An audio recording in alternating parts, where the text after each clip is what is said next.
क्या हुआ भाई तुम्हें, क्यों रो रहे हो इतनी रात में? और सुनो, बड़ा जबरदस्त वाकया है। इस झोंपड़ी में मेरी बीवी रहती है, हम दोनों बहुत खुशी खुशी रहते हैं।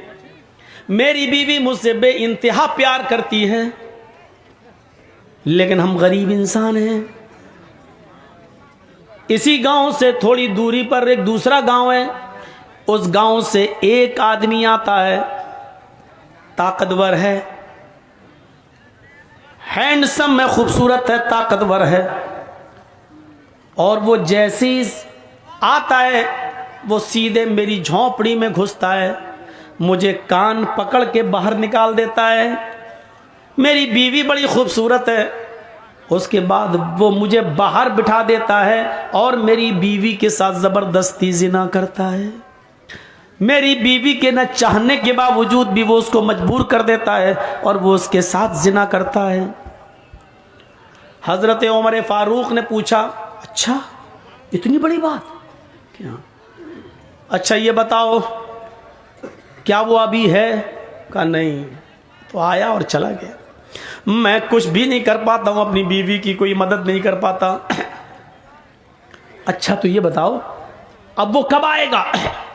हज़रत उमर ने जब ये पूछा कि वो कब आएगा, तो उसने जवाब दिया, एक दिन छोड़कर आता है। यानी आज वो गलत काम करके गया है, अब वो कल नहीं आएगा, परसों आएगा। हज़रत उमर फारूक ने कहा ठीक है, परसों मैं आऊँगा और तुम्हारी मदद करूँगा। उसने कहा तू खुद परेशान है, अपनी मदद तो कर नहीं पा रहा, मेरी मदद क्या करेगा? अरे जा यार, तू तो कह रहा था मैं परेशान हूँ। कहा मैं परेशान हूँ, मैं भी परेशान हूँ। परेशान ना होता तो मैं रात में क्यों निकलता, लेकिन मेरी परेशानी इतनी बड़ी है कि आए मेरे भाई, हज़रत उमर कहते हैं, आए मेरे भाई, जब तू खुद परेशान है तो मेरी परेशानी को तू कैसे दूर करेगा? लेकिन मैं तेरी परसों मदद करूँगा। उसने कहा अच्छा जाओ ठीक है कर लेना। वो सोचने लगा ऐसी तसल्ली देने वाले सभी आते हैं, ये भी तसल्ली दे रहा है। हज़रत उमर ने जाते जाते उससे कह दिया, हाँ सुनो, परसों में आऊँगा, अपनी बीवी से कह देना खाना बनाकर तैयार रखे। कहने लगा अरे जा यार, खाने से इसका क्या ताल्लुक है? तू मदद करने आएगा कि खाना खाने आएगा? हज़रत उमर ने कहा देखो मैं जो कह रहा हूँ वो करना, खाना बना कर तैयार रखे।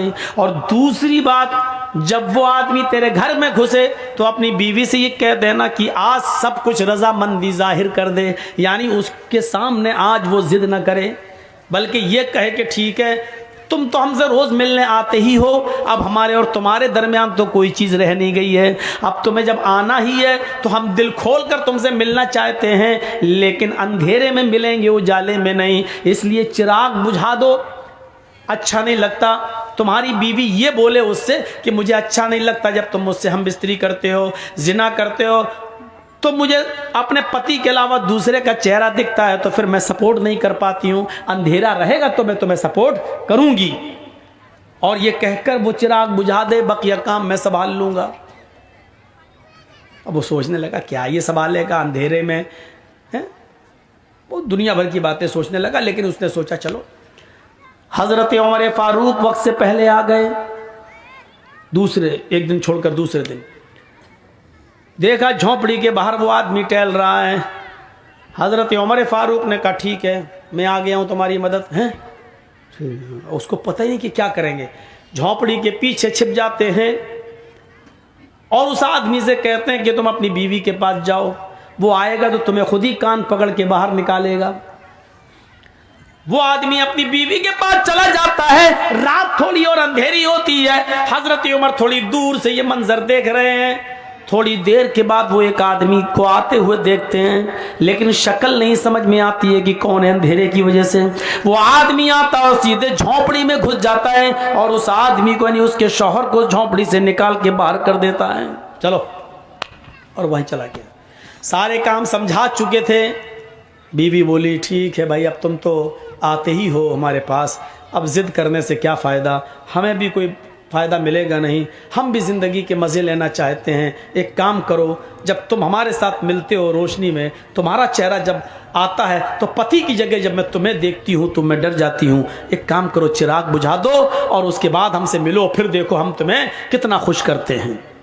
उसने कहा चलो, अब अपने आप ही तैयार हो गई है। चिराग बुझा दिया।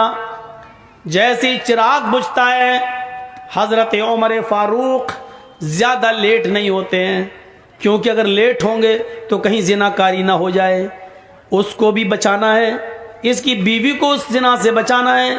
जैसे ही चिराग बुझता है, हजरत उमर झोंपड़ी के अंदर घुस जाते हैं। अब डर था, झोंपड़ी के अंदर घुसने के बाद ये डर था कि मैं अपनी तलवार चलाऊं तो अंधेरे की वजह से कहीं तलवार खता न कर जाए, जिनाकार के बजाय कहीं उस आदमी की बीवी की गर्दन पर तलवार न चल जाए। इसलिए उस आवाज की तरफ जाना था जो मर्द की आवाज हो। हजरत उमर ने कहा कौन? वो समझा कि इसका शौहर आ गया, वो समझा कि इसका शौहर आ गया। अभी तो चिराग बुझा, अभी तो कुछ हुआ ही नहीं, तू अंदर घुस गया। हजरत उमर ने फौरन उस आवाज की तरफ लपके, समझ गए कि आवाज कहां से आ रही है। फौरन लपके और उसके बड़े बड़े बाल जो थे, जैसे ही उसको उसके सर को पकड़ा तो उसके बड़े बड़े बाल हजरत उमर फारूक के हाथ में आ गए। अब बड़े बाल से फिर शक में पड़ गए, कहीं ये उस औरत के बाल तो नहीं है, क्योंकि आदमी के भी बाल बड़े थे। तो अब ये डर पैदा हुआ कि कहीं ये बाल मरोड़ा उसको, अब उसकी मुंह से फिर निकलवाना चाह रहे हैं कुछ बात। उसने कहा अबे क्या कर रहा, अबे क्या कर रहा? समझ गए कि ये मर्द ही है, आदमी ही है। हजरत उमर फारूक ने फौरन तलवार उसकी गर्दन के ऊपर चला दी और उसको कत्ल कर दिया। गर्दन एक तरफ पड़ी हुई है और धड़ एक तरफ पड़ा हुआ है। और जल्दी कहा मेरी बहन जल्दी से चिराग जलाओ। चिराग जलाया। चिराग जैसे ही जला, रोशनी हुई, गर्दन एक तरफ देखी, धड़ एक तरफ देखा, नजरें आसमान पे डालते हजरत उमर और कहते हैं अल्हम्दुलिल्लाहि रब्बिल आलमीन। मेरी बहन खाना बना कर रखा था कि नहीं? उसने कहा जी भाई खाना है। फरमाया जल्दी लाओ। खाना दस्तरखान पर लग जाता है, उस आदमी की खोपड़ी पड़ी हुई है, खून पड़ा हुआ है, और वहीं पर बैठकर हजरत उमर पेट भर के खाना खाते हैं, पेट भर के खाना खाते हैं। वो आदमी बार बार देख रहा है, लाश के पास बैठ के खाना खा रहा है। और जब खाना खा चुके तो चलने लगे। उस आदमी ने पीछे से पकड़ा, भैया कहाँ जा रहे हो? कहा जा रहा हूं अपने घर। ये लाश? का लाश क्या, उसका तो काम हो गया। कहा अगर इस मुल्क के अमीरुल मोमिनीन को उमर फारूक को अगर पता चला और सुबह चर्चा हुआ कि इस घर में लाश निकली, तो कहीं ऐसा न हो कि इसके कत्ल के इल्जाम में मेरी गर्दन उड़वा दें। तुम उमर का इंसाफ नहीं जानते हो। हजरत उमर मुस्कुराते हैं और कहते हैं तुम्हें डरने की जरूरत नहीं है। कल सुबह मेरे ही दरबार खिलाफत से कुछ लोग आएंगे, अभी आएंगे थोड़ी देर के बाद, और इसकी डेड बॉडी को उठाकर ले जाएंगे। उसको सीने हीने के बाद जाकर कब्र में दफन कर देंगे। तुम्हें कुछ करने की जरूरत नहीं है। हैं भैया तुम हो कौन? कहा मैं ही अमीरुल मोमिनीन हूं, मैं उमर हूं। और मैं उस दिन तुम्हारी दास्तान सुनने के बाद बहुत परेशान हुआ। बस ठीक है मैं जा रहा हूं। उसने कहा अमीरुल मोमिनीन 2-3 सवालों के क्या आप मुझे जवाब देना पसंद करेंगे? फरमाया बताओ क्या है, बताओ क्या है। उसने कहा अमीरुल मोमिनीन इतना बताइए कि आपने खाना बनाने के लिए क्यों कहा था परसों कि खाना बनाकर तैयार रखना, इस कत्ल से खाने का क्या ताल्लुक था? अमीरुल मोमिनीन चिराग बुझाने के लिए आपने क्यों कहा था? क्योंकि अंधेरे में तो डर था कि कहीं तलवार मेरी बीवी की गर्दन पे न चल जाए। रोशनी में तो आप कत्ल और अच्छा कर सकते थे, लेकिन आपने रोशनी के बजाय अंधेरे में कत्ल करना गवारा किया है। आपने अंधेरा क्यों पसंद किया है, जबकि रोशनी में आप किसी को अच्छी तरीके से मार सकते थे, लेकिन रोशनी के बजाय आपने अंधेरे में कत्ल किया। और जब आपने लाश देखी तो किसी के मरने के बाद इन्ना लिल्ला पढ़ा जाता है, लेकिन मैंने आपकी जबान से सुना है कि आपने इन्ना लिल्ला के बजाय जब लाश देखी तो अल्हम्दुलिल्लाहि रब्बिल आलमीन पढ़ा है। ये उल्टी उल्टी दुआएं आपने कब से सीखी हो, पढ़ी? उसने आहा हजरत उमर का जवाब सुनो, क्या जवाब था। हजरत उमर फरमाते हैं आए मेरे भाई, जब तूने मुझे अपनी दास्तान सुनाई और तूने कहा कि मैं भूखा हूं, खाना नहीं खाता, इसलिए कि मैं अपनी बीवी की मदद नहीं कर सकता। जब तक मैं अपनी बीवी को जुल्म से बचा न लूं, मैं खाना नहीं खाऊंगा। जब तूने मुझसे ये बात कही तो उस वक्त मैंने दिल में सोचा, उमर तू कितना बदनसीब है, तू कितना मतलब परस्त है। तेरे खिलाफत के ज़माने में, तेरे दरबारी खिलाफत में, तेरे दौरे खिलाफत में एक गरीब आदमी की बीवी के ऊपर जुल्म हो रहा है और तू बिस्तर पर चादर ओढ़ के सोता रहता है। कल कयामत के दिन तुझे जवाब देना होगा। आए मेरे गरीब भाई, जब तूने मुझे ये बताया कि एक आदमी आता है और मेरी बीवी से जिना करता है, तो मैंने परसों ही ये आहद कर लिया था कि उमर उस वक्त तक खाने का एक लुकमा नहीं खाएगा, अपने हलक के नीचे नहीं लाएगा, जब तक कि उस आदमी को कत्ल नहीं कर देगा। और उस आदमी की परेशानी से मैं तुझे नजात नहीं दिला दूंगा, तब तक मैं नहीं खाऊंगा। मैं परसों से अब तक भूखा था, सिर्फ पानी पी रहा था या एक आध खजूर खा लेता था, लेकिन खाने का एक लुकमा भी मैंने नहीं खाया, क्योंकि मैं तेरी मदद करना चाहता था। इसलिए मैंने कहा था कि खाना बना कर रखना। आज इस आदमी के सामने मैंने खाया खाना, इसलिए कि मैं 2 दिन से भूखा था और आज मैंने पेट भर के खाना खाया।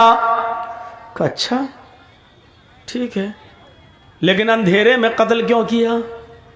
कहा जब तूने मुझे बताया एक आदमी आता है, हट्टा खट्टा है, हैंडसम है, तंदुरुस्त है, और वो मेरी बीवी से जिना करता है, तो मेरे दिल में ये ख्याल आया, अरे उमर हट्टा खट्टा नौजवान कोई आता और इसकी बीवी से जिना करता है, उसको मालूम है कि उमर की हुकूमत है और उमर बहुत जबरदस्त इंसाफ करते हैं, इसके बावजूद उसको डर नहीं, कहीं ऐसा तो नहीं कि वो उमर का बेटा हो या उमर का भतीजा हो या उमर का कोई रिश्तेदार हो। मैंने ये सोचा इतना गंदा काम इतनी बहादुरी के साथ रात के अंधेरे में अगर कोई कर रहा है तो उसका उमर के रिश्तेदारी से कोई ताल्लुक तो नहीं है। इसलिए मैंने कहा चिराग बुझा देना, क्योंकि जब मुझे डर पैदा हुआ कि वो मेरा बेटा भी हो सकता है, मेरा भतीजा भी हो सकता है, मेरा रिश्तेदार भी हो सकता है, मैं छिप गया और मैं अल्लाह से ये दुआ करता था कि अल्लाह इस काम में मेरा बेटा शामिल ना हो, आए अल्लाह इस काम में मेरा भतीजा या मेरा कोई रिश्तेदार शामिल ना हो,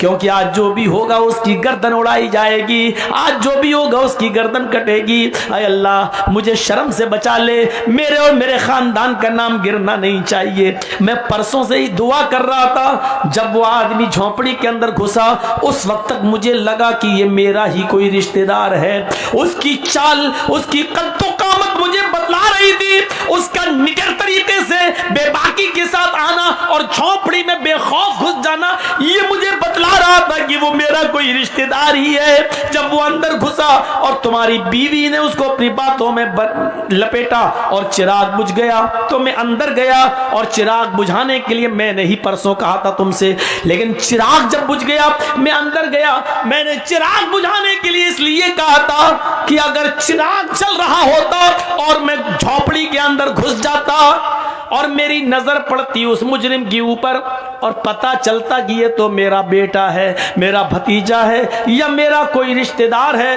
तो हो सकता था कि अपने रिश्तेदार या बेटे या भतीजे को देखकर मेरा गुस्सा ठंडा हो जाता और फिर मैं अपनी तलवार उसकी गर्दन पर न चलाता और तुम्हें बुलाकर रजामंदी का इजहार करता, ले दे के मामला बनाने की कोशिश करता और ये कहता कि कुछ माल ले ले और मामले को यहीं खत्म कर दे। हो सकता था अगर मेरा रिश्तेदार होता तो मैं तुम्हें मनाता, शायद मेरी तलवार न चलती, मेरा गुस्सा ठंडा हो जाता। इसलिए मैंने चिराग बुझाने का हुक्म दिया था ताकि जब मैं तलवार चलाऊं तो मुझे यह पता ना हो कि मैं तलवार अपने बेटे, भतीजे या रिश्तेदार पर चला रहा हूं या किसी गैर पर। फिर मैंने तलवार चलाई, अल्लाह की कसम उस वक्त तक भी मुझे यकीन नहीं था कि मेरी तलवार किस पे चल रही है। मैं यही समझ रहा था ये कोई मेरा रिश्तेदार ही होगा। मैंने अपनी तलवार उसकी गर्दन पे चलाई, जब तलवार से उसकी गर्दन कट के जमीन पे गिरी तो मैंने कहा चिराग चलाओ, क्योंकि मुझे ये देखना था कि ये कोई मेरा बेटा, मेरा भतीजा या मेरे गांव का रिश्तेदार तो नहीं है। जब चिराग तुम्हारी बीवी ने जलाया और जब मैंने उसकी शक्ल देखी तो आसमान पर नजरें डाली, मैंने अल्लाह का शुक्र अदा किया, अल्हम्दुलिल्लाह रब्बिल आलमीन। आय अल्लाह, जिस आदमी को मैंने कत्ल किया और जो आदमी जिना करने आता था इसकी बीवी से, ना वो मेरा बेटा है, ना मेरा भतीजा है, ना वो कोई मेरा रिश्तेदार है। ये काम भी एक यहूदी ही कर रहा था, यहूदी की बीवी के साथ। मरने वाले में कोई मुसलमान नहीं है, कोई रिश्तेदार नहीं है। इस पर मैंने अल्लाह ताला का शुक्र अदा किया।